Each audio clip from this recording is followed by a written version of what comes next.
Hello, I'm Jared Taylor with American Renaissance. On June 10th, the Pew Research Center published an opinion poll of Black Americans. Pew thought the results were so hair-raising, it called the report, "Most Black Americans believe racial conspiracy theories about U.S. institutions." Lefties shrieked, claiming this implied that blacks are irrational. Pew ate crow, and now the title says blacks believe U.S. institutions were designed to hold black people back. Lefties are now happy, I guess because they think so too. Here are the institutions set up to hold blacks back, in descending order of malevolence. They are the prison system, courts, police, the political and economic systems, news media, and healthcare. Remember, they were designed, either in whole or in part, to make life miserable for blacks. This was not an afterthought or a byproduct. Let's start with prisons. The first documented prison in the colonies was the Boston Jail, built in 1635. There were no blacks living in Boston in 1635. They didn't show up until 3 years later when the first slave ship, the Desiree, arrived. Of course, there's a historic marker to mark the spot.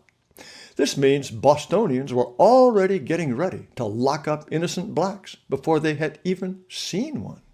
Geez, white people are bad. Next on the list, in order of badness, is the courts. Courts in the colonies were set up by the British, and I don't think the Stuarts or Oliver Cromwell were thinking very much about black people. It's true that nearly half of the people who wrote the U.S. Constitution were slaveholders, but no matter how hard I read Article 3, I can't find anything in it that holds black people down. As for policing, next in line, there were watch systems and constables in the colonies, but America got its first police force in 1838, again in Boston. At that time, the black population is thought to have been about 2.3%. Somehow, I don't think the idea was to keep that 2% down. Hundreds of places with no blacks at all had police forces. You can use the police against blacks, but their job is to enforce the law. As for the rest of these institutions, the political system, the economy, the news media, medicine, aside from the political system, they weren't designed by anyone. What blacks think is just plain nutty. And look at those percentages. There are millions of black people staggering around who think the whole country was designed to hold them back. Now, you may be thinking I'm making too much of the word designed. However, Pew took the trouble to divide the black respondents up by education and income. And for the most part, the more money and education they have, the more likely they are to believe this stuff. Here are the blacks who think the economic system was designed to hold them back. The more education and money they have, the more likely they are to believe it. This is not just baloney. It's poisonous baloney. How could you not hate a country and white people if you thought these things? The Pew Report shows how pathologically self-absorbed black people are. They must think every move white people have ever made has been with an eye to keeping them down. Wrong. The less white people think about blacks, the happier they are. Here's more eye-popping stuff from Pew about what blacks think. Skip to the second one. Police do very little to stop guns and drugs from flooding black communities. 76% of blacks believe this. That's so nutty, I don't know where to begin. What's causing this flood of guns and drugs? Does the Ku Klux Klan drive truckloads of free Glocks and cocaine into the ghetto and dump them on the sidewalk? And then decent church-going blacks stumble across the stuff, get high, and shoot each other? Well, maybe the FBI agents are driving those trucks. The hood is full of guns and drugs because blacks want guns and drugs. And police aren't doing enough? Blacks yell blue murder when they try. Stop and frisk, gang databases, special gun and narcotics units. They get the axe all the time because blacks yell about over-policing and racial profiling. These are the same geniuses who want to defund the police and think all cops are bastards. So, cops don't do enough, and they do too much. Don't worry, there's no contradiction. Police let the Klan make those deliveries so they'll have an excuse to go in and shoot black people. See? It's simple. More fun facts. 74% of blacks think they are disproportionately incarcerated so prisons can make money. Prisons don't make money. They are a dead loss to the taxpayer. The annual cost of keeping someone in the pokey runs from $307,000 in Massachusetts to $23,000 in Arkansas. And we're supposed to be happily locking up blacks so we can spend even more money? Yes, there are private prisons that try to make a profit. You know how many criminals are in private lockups? 8% of the total, a number that has been dropping since 2012. Or is the idea that prisons are welfare for white prison guards?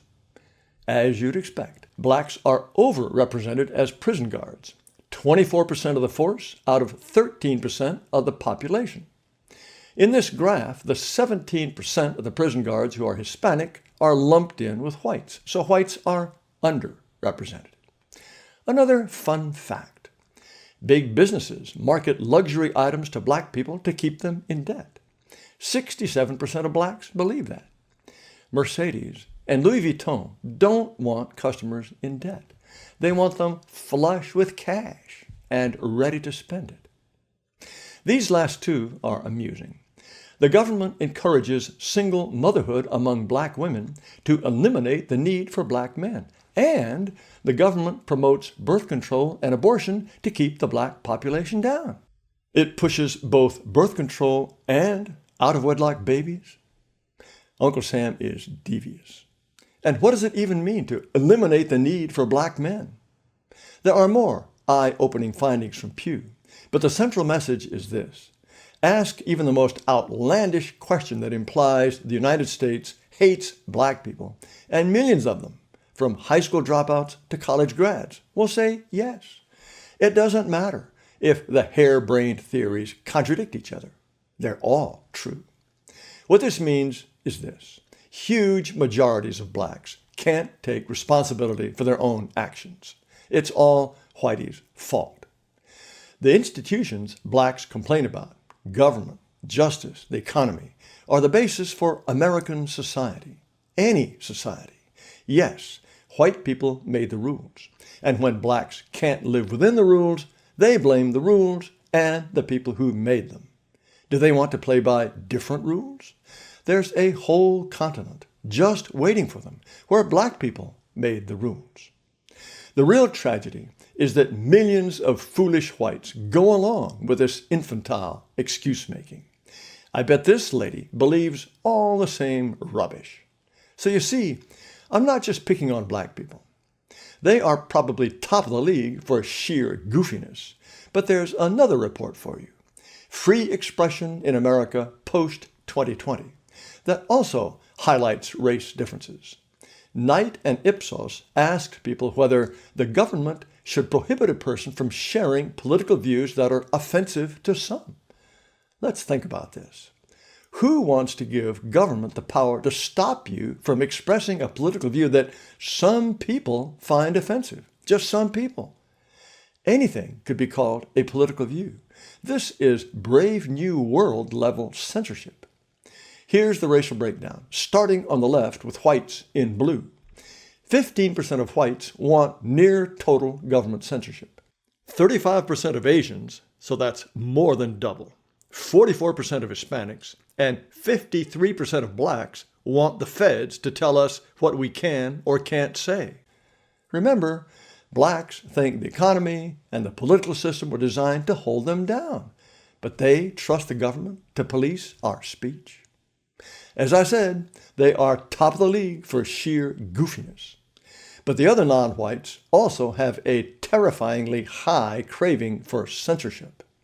What about whether the government should prohibit people from sharing a racist or bigoted idea?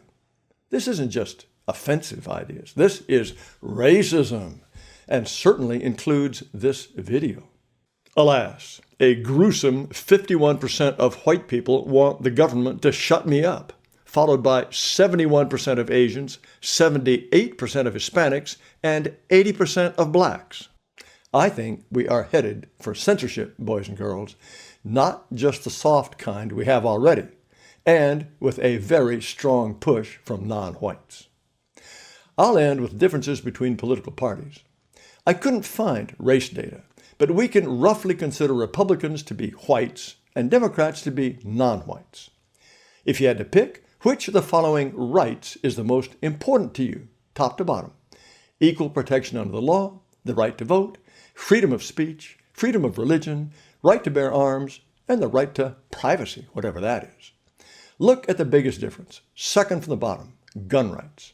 That's the number one right for Republicans. Let's call them white people. And it's the right the Dems care about least. A lot of whites think firearms aren't just for killing marauders, but also to keep the government in line. Dems love government. I would have picked free speech. If you have ironclad freedom of speech, which we certainly don't have, but could have come close to with a truly free internet, then you can debate everything else. Well, as you can see, third from the top, only 9% of Democrats, the blue dot, 13% of Republicans, and 15% of independents think free speech is the number one right. As noted, I think we are headed towards censorship. I've said many times that mixing races doesn't work. Different races don't think or act the same. The more non-white the country becomes, the more it changes in ways we don't want. This is simple. It's obvious. It's the same all around the world. And if a majority of Americans had their way, I'd go to jail for saying so. Thank you for watching. This is the last video I'm going to make in this studio. It's been a good run, but it's coming to an end. I'll be back, probably in a couple of weeks. The decor will be different, but I'll be exactly the same. So you can subscribe to this video channel with complete confidence. Again, thanks so much for watching.